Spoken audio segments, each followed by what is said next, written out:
Hi guys, welcome back to Planet Mithril. My name is Mithril, and it is that time again. It is tournament prep season again. I have only just come down from the high of Throne of Skulls. We are still in the process of trying to edit together and film our roundup for Throne of Skulls for Crockstock 25, and now we have to get back into the throes of making sure we've got armies ready and a display board ready for the Lord of the Rings Grand Tournament 2026.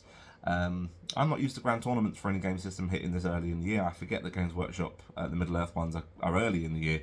Every other game system I've played grand tournaments for have always been later in the year.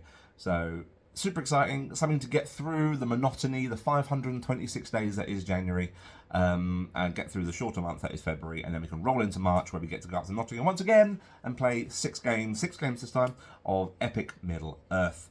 The difference for Grand Tournament being that you have to have two armies, both at the 700 point value, one good and one evil. And I am going to just be doing a simple blog series, as I always do, showing you the progress, showing you what I'm thinking. And today I'm going to go through a couple of my proposed lists. Now, I wasn't entirely sure what I was going to do for GT this year. I had 3 or 4 kind of possibles. And I will just go through them a little bit here. I wanted to do...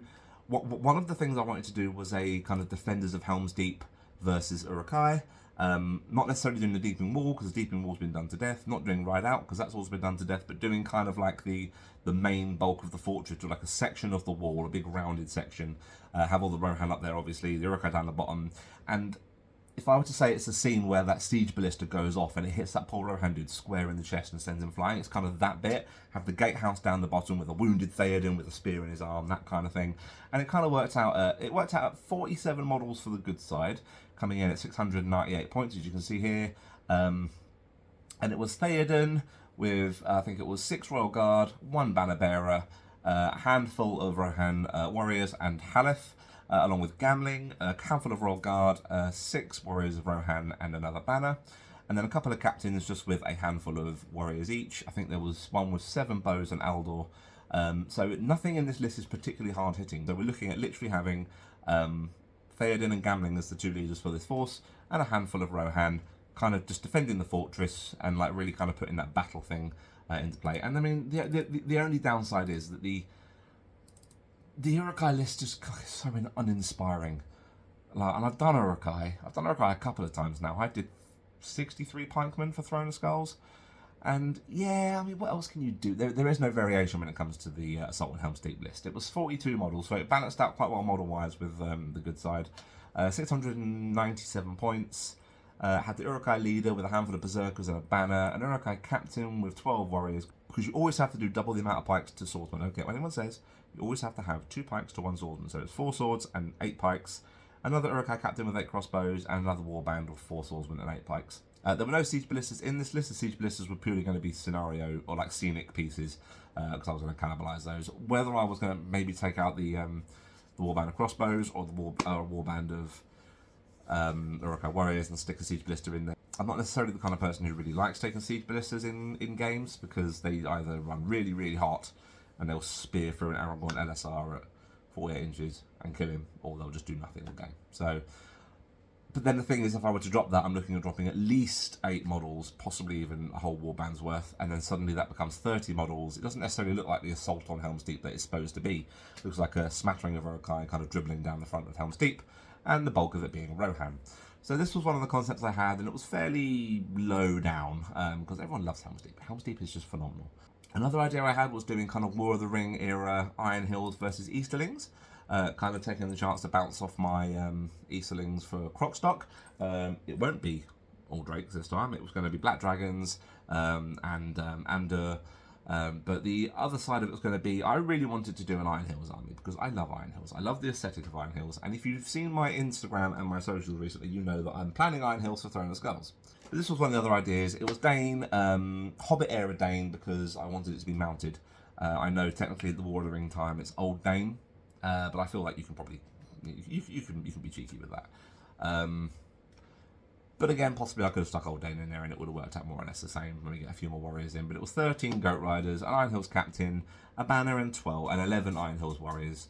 693 points, only 27 models. Fairly standard dwarvish list. And the Easterling, again, it was 30 models at 627 points. So again, similar kind of model levels. Amdur with an armoured horse, 11 Black Dragons, 6 Black Dragon acolytes with a Dragon Knight, and a Cataphract Captain with a handful of Cataphracts who are fundamentally the worst cavalry model in the game. Prove me wrong. 3 War Drakes, because it would be daft not to take any War Drakes. I have 34 of them sitting in a cabinet. Can at least find room for 3. And a banner Cataphract. And again, nothing. The only reason I was going to do the Eastlings is because I really wanted to do Iron Hills, and I don't think there's any other kind of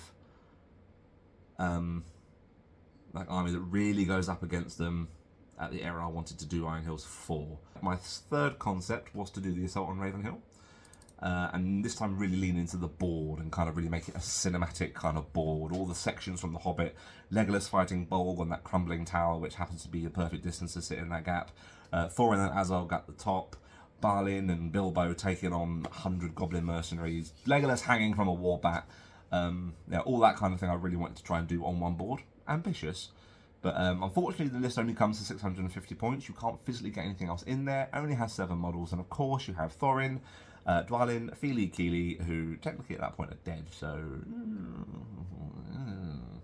Legolas with Orcrist, Bilbo and Tauriel.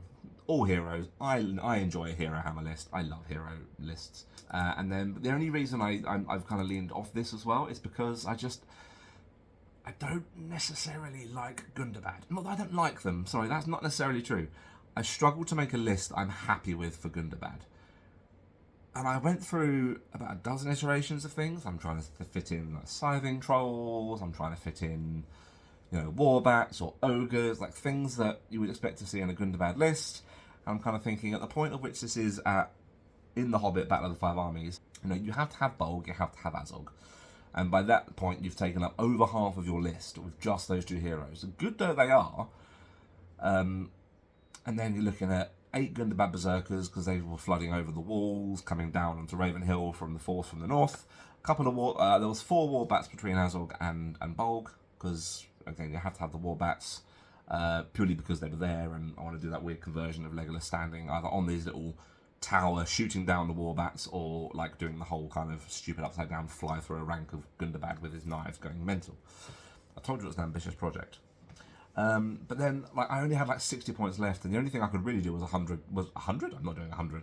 That's no way. 10 Goblin Mercenaries, again, just to be fighting Dwalin. So kind of it hits all those key beats, but there's nothing's driving me to want to play Gundabad. I've done it before. I'm not a massive fan of Gundabad warriors. They don't really seem to hit as hard as I wanted them to during one GT I took them to. So, but ultimately I was more swayed by this because I really wanted to play the board, make the board, sorry, and do the whole kind of really themey looking board, the really cinematic board, and just kind of tell the story on that. Because I don't care how I do in games. I really couldn't give a crap. I just want to go have fun and really want to pour myself into this hobby. So that was my third concept, and then the fourth concept mainly came around because I said I was going to do them for 1,000 points for Throne of Skulls just gone, and obviously Crockstock happened instead, but was to finally take my Arnor. Now this is one that I'm leaning towards the most because I've A, got most of it painted, B, I don't have to buy anything for it, which is obviously a mega plus, particularly if Games Workshop are going to start dropping more models like Shelob on our doorstep. Like, I've been working on them for a while. I feel like they're really, really fun. They're really good. They're nice and simple to play. And you get a lot of models for the points. And they just look really striking, personally. The list I've come up is 699 points, so arguably it's the one that's closer to the 700 point threshold. 43 models in Arnor, which I thought was pretty good. They are kind of a spam list, more than I expect them to be. But we have Arvidwi. I've got his name right this time. I've learned there is a V there and not a D. He's with 1 banner bearer and 16 warriors of Arnor. You have Argadir, captain of Arnor, and he has 12 knights of Arnor. Why 12 knights of Arnor? Because I mistakenly bought 12 knights of Arnor, and if I'm going to spend that much money on Forge World resin, I'm going to put all that Forge World resin on the tabletop. So there are 12 knights of Arnor there. Arguably I can get more models if I didn't take all 12, but I do enjoy the look of all these 12 knights kind of running forward. They look really striking, and having them on the board, having them flooded forward, it really scratches that itch. And then we have Malbeth Cecilia, who you would be daft not to take, with 10 Warriors of Arnor and 1 with a banner. So nice and standard. I say 43 models, quite a lot of models. The Knights of Arnor are 15 points apiece. I mean, I could get more if I wanted to. warriors, that is, but I don't really want to. I don't really want any bows. I don't really care about bows. I'm not massively bothered about painting up rangers for this list. I like the idea of an entirely like armoured cohort, the last bastion of Arnor, standing at their ruined fortress while the forces of Angmar descend upon them and make them purely, you know, pure Arnor, all that green, all that silver, the real regal look, the last stand of the Northern Kingdoms. That's where I am kind of leaning with for my good side. And to go up against them, I have, of course, how could you not have the host of the Witch King, Angmar itself? Has to be, right? 35 models coming in at 692 points, of course, led by the Witch King of Angmar, who also is painted. Morgul Blade and a horse. He has got 2 werewolves, 1 Angmar Orc warrior with a banner, 7 shieldmen, 6 spearmen, and 2 spectres, because I hate how spectres are in the game. I think they're awful for their points, but they look so damn cool. So I'm going to put a couple in there just because it's 30 points that I don't necessarily need to spend on spectres, but I mean, it could be another werewolf. That is a thing. But the ghostly figures, they look so cool. I think for what they are in the game, they should be about 9-10 points. They shouldn't be 15 points. No. But that's a personal gripe for me. And he is accompanied by Aldrak, Warlord of Kharndom, with 2 more werewolves, 1 Kharndom banner, and a warband of 12 Kharndom warriors. And I had a load of Kharndom anyway, and it's a perfect chance to get them painted up, and I built one painted up as well. And the orcs I've got done already. I've got loads of orcs painted already, so there's actually a lot less work with this than there is with anything else I was planning. But let me know what you guys think. I would like to know what your thoughts are, if there's anything else you'd like me to throw into the mix and consider. The only thing I have to ask you to consider in regard to this is, does it look cool? Is it themey? Does it have 2 like opposing forces that would thematically be against each other at the same time? But throw out some ideas. I'd love to hear your thoughts, and once I've decided on my army, we will go more in depth into the army rules and show you some more pictures of progress, and go from there. But thank you guys so much for watching. I hope you've enjoyed. Take care, and as always, see you in the next video. Bye, guys.